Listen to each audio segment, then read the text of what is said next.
Olá, sejam bem-vindos a mais uma aula de História. Eu sou a professora Cláudia Gomes, eu sou uma mulher branca, eu tenho os cabelos escuros na altura dos ombros, eu uso óculos e estou vestindo uma blusa vermelha.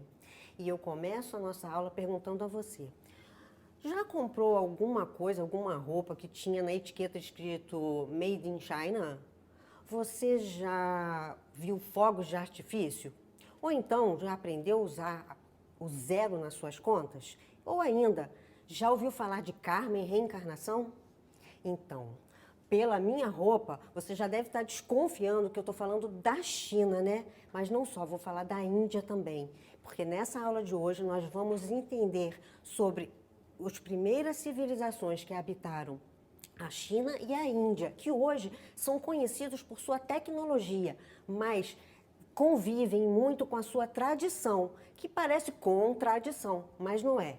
Então, vem comigo para a gente entender o legado dessas civilizações aqui para a gente.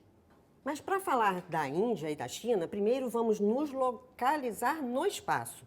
Nós aqui no Ocidente dizemos que esses países estão no Extremo Oriente, pois nosso referencial são os continentes das Américas e da Europa. Mas a China é uma das civilizações mais antigas do mundo e está localizada numa sub-região da Ásia, com uma longa história.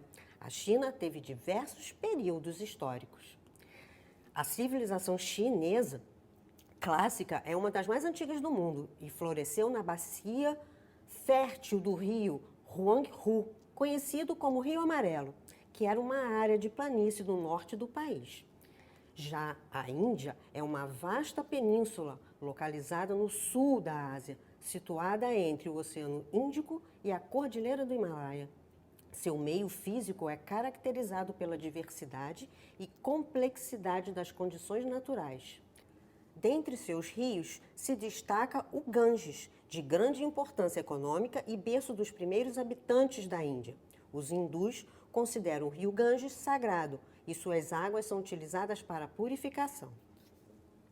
Na China, as primeiras aldeias que deram origem à civilização chinesa já plantavam arroz e panço, que é uma espécie de cereal, por volta de 6.000 anos antes da Era Comum. E essas comunidades viviam de acordo com as inundações do Rio Amarelo. Nas áreas mais altas, eles faziam como se fossem escadas, platôs, para poder plantar e puxar a água do rio. Na época do inverno, eles iam para a cidade se preparar para as festividades e para a primavera. No inverno, eles viviam em choupanas nos campos. Por volta de 2.000 anos antes da Era Comum, essas aldeias já eram comunidades maiores e já estavam criando, inclusive, animais domésticos, como cães, e criando bois, ovelhas e galinhas. Tradicionalmente, a história da China é organizada, periodizada pelas dinastias que governaram o Império Chinês, ou seja, famílias que governavam. E a primeira delas começou por volta de 1700 antes da Era Comum. A primeira dinastia, comprovada por registro escrito, foi a dinastia Shang, que unificou o poder por cerca de 1700, como eu falei. Depois da dinastia Shang veio a dinastia Zhou, mas por volta de 220 antes da Era Comum, Qin Shi Huang, do reino de Qin, anexou territórios de outros reinos e proclamou-se imperador dos chineses. Daí o nome da China, por causa de Qin. Porém, após a morte de Qin, uma nova dinastia se estabeleceu por volta de 200 anos antes da Era Comum, com os imperadores da nova dinastia, conhecidos como Han, que o território chinês aumentou. E foi também sob a dinastia Han que a autoridade estatal foi reforçada, aumentaram o exército e impuseram um sistema unificado de pesos e medidas. E foi durante o período Han que se estabeleceu a Rota da Seda, principal via de comércio entre a China e o Ocidente. E a ampliação dos contatos comerciais contribuiu para o desenvolvimento cultural da China e para o surgimento de uma nobreza urbana e mercantil. A sociedade chinesa foi governada por imperadores em grande parte da sua história. E abaixo dos imperadores estavam a nobreza, que eram aqueles que sabiam ler e que tinham terras, e os guerreiros. E abaixo desses havia os camponeses. E a vida dos camponeses não era nada fácil. E como toda sociedade agrária, os camponeses, assim como a elite, se apegavam muito à religião.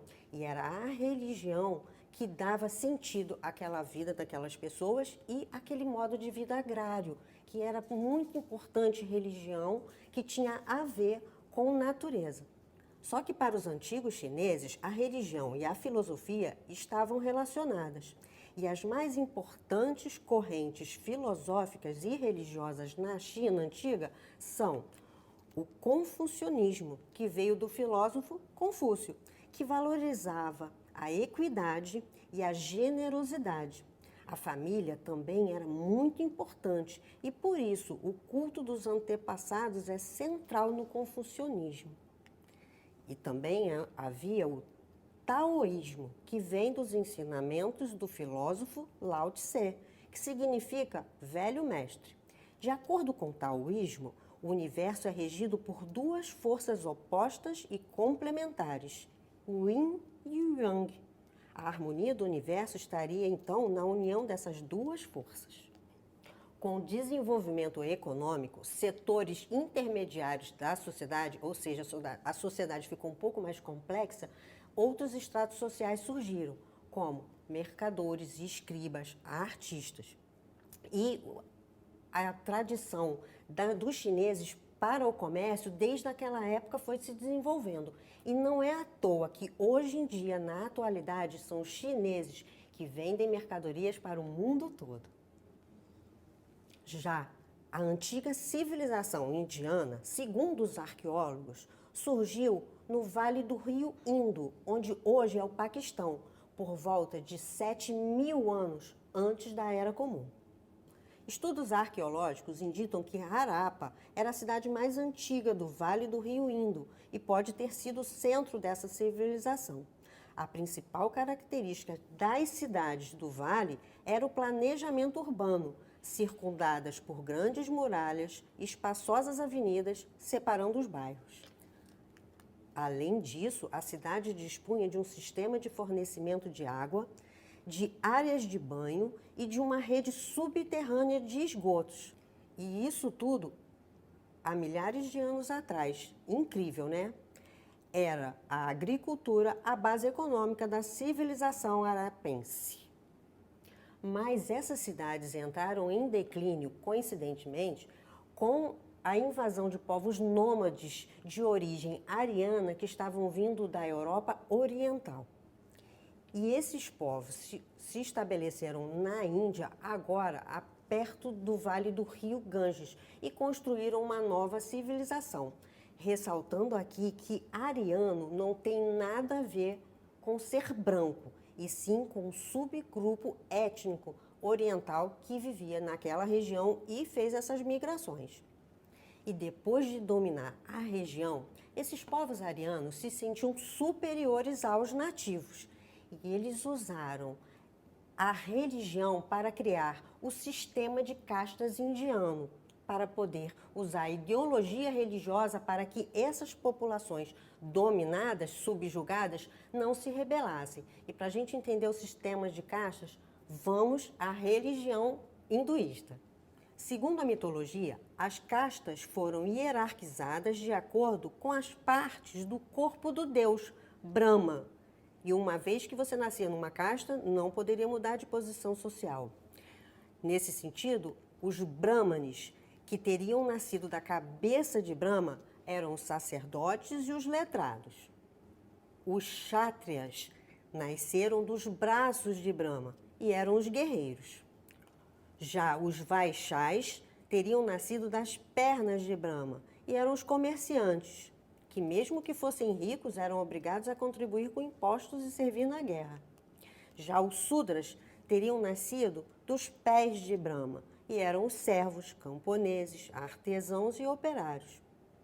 Eram os antigos descendentes dos primeiros habitantes.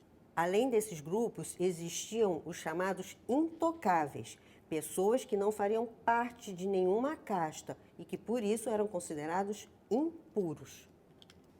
A Constituição indiana de 1950 proibiu a discriminação dos Dalits, ou os intocáveis.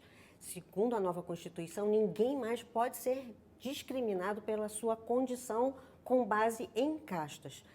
Mas, no cotidiano, essas pessoas ainda sofrem muito preconceito. Porque pobre, você sabe, né? Sempre sofre preconceito das castas superiores.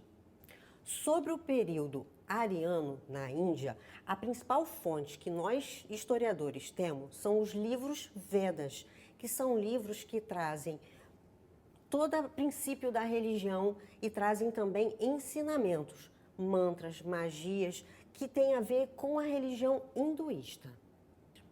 Os livros Vedas são muito importantes para nós porque eles trazem, além das questões religiosas, informações sobre os costumes, sobre a economia, sobre a cultura da Índia na antiguidade. A antiga religião ariana estava fortemente relacionada às forças da natureza, como os ventos, o fogo e as tempestades. O hinduísmo era politeísta, pois adorava vários deuses e deusas. Eles acreditavam que os deuses eram como os humanos, que se alegravam e se entristeciam. Por volta do século VII antes da Era Comum, a religião védica adotou a ideia de um deus maior, Brahma, que abrangeria todo o universo. No hinduísmo bramânico, criou-se o culto a uma trindade, chamada Trimurti, formada por Brahma, Vishnu e Shiva, as principais divindades do hinduísmo. Brahma é o deus da criação e representa o equilíbrio e a mente universal. Ele se apresenta na forma de um homem velho. Brahma se apresenta na forma de um homem velho, com 4 braços e 4 rostos, e sentado numa flor de lótus. Já Vishnu é o deus protetor, e seus 4 braços representam os 4 estágios da vida, que são a busca pelo conhecimento, a vida em família e sociedade, a convivência consigo mesmo e a renúncia ao pecado. Além disso, ele detém infinitas qualidades como a onisciência, a sabedoria, a energia, a força, o vigor e o esplendor. E o deus Shiva é o deus da destruição e da regeneração, mas que é muito bom, porque com a sua dança ele é capaz de destruir tudo no universo, para que Brahma possa realizar a sua criação. E quando Shiva está acompanhado de Parvati, sua esposa, ele simboliza o dualismo do universo, do masculino e do feminino em união. Da união de Shiva e Parvati, nasceu Ganesha, um deus muito adorado na Índia e que, segundo o hinduísmo, traz fortuna e riquezas. O hinduísmo tem sua base filosófica dividida nas darsanas, que significa pontos de vista. Mas para a gente definir ou perceber aonde termina a filosofia e começa a religião é muito difícil. E um dos textos mais conhecidos do hinduísmo por nós é o Bhagavad Gita, que é a conversa, o diálogo entre Krishna, que é um deus, e o seu discípulo Arjuna. Bhagavad Gita, que significa canção do bem-aventurado, é o relato do diálogo entre Krishna, suprema personalidade de Deus, com o herói Arjuna no campo de batalha. Arjuna representa a alma confusa sobre seu papel no mundo e Krishna instrui Arjuna na autorrealização e no correto agir. No diálogo são colocados pontos importantes da filosofia e do brahmanismo, sendo o primeiro ensinamento que a alma é eterna e que habita e dá vida ao corpo material. Muitos costumes e conhecimentos dessas antigas civilizações da China e da Índia estão presentes no nosso cotidiano, aqui chegaram até nós, principalmente a partir da Idade Média, aqui no Ocidente, como, por exemplo, a pólvora ou os algarismos indo-arábicos e muito da medicina. E não só no Ocidente como um todo, inclusive aqui no Brasil. Aqui a gente sempre ouve falar, por exemplo, de acupuntura, de yoga, de cultura chinesa, de comida e culinária chinesa e indiana. E agora que a gente já sabe um pouco mais sobre esses povos antigos, vamos relembrar o que vimos na aula de hoje? Vimos a região e a origem agrícolas dos chineses e indianos. Vimos a formação do Império Chinês. Vimos a sociedade e a filosofia chinesa. Vimos o sistema de castas e os deuses indianos. E vimos o legado do Oriente em nosso cotidiano. Nossa aula vai ficando por aqui, mas é claro, eu vou deixar um desafio para vocês. A Grande Muralha da China constitui um dos maiores tesouros da cultura material humana. Ela resistiu por séculos aos ataques de guerreiros nômades vindos do norte, mas hoje está ameaçada pelo turismo desordenado e pelo descaso das autoridades. Uma das grandes ameaças do patrimônio material hoje é a falta de reconhecimento por parte das populações da importância da preservação. E pensando nisso, o desafio que eu deixo para você é: como você e sua comunidade podem ajudar na preservação do patrimônio cultural da nossa cidade? Agora nossa aula acabou e eu espero você para a próxima aula de História. Tchau!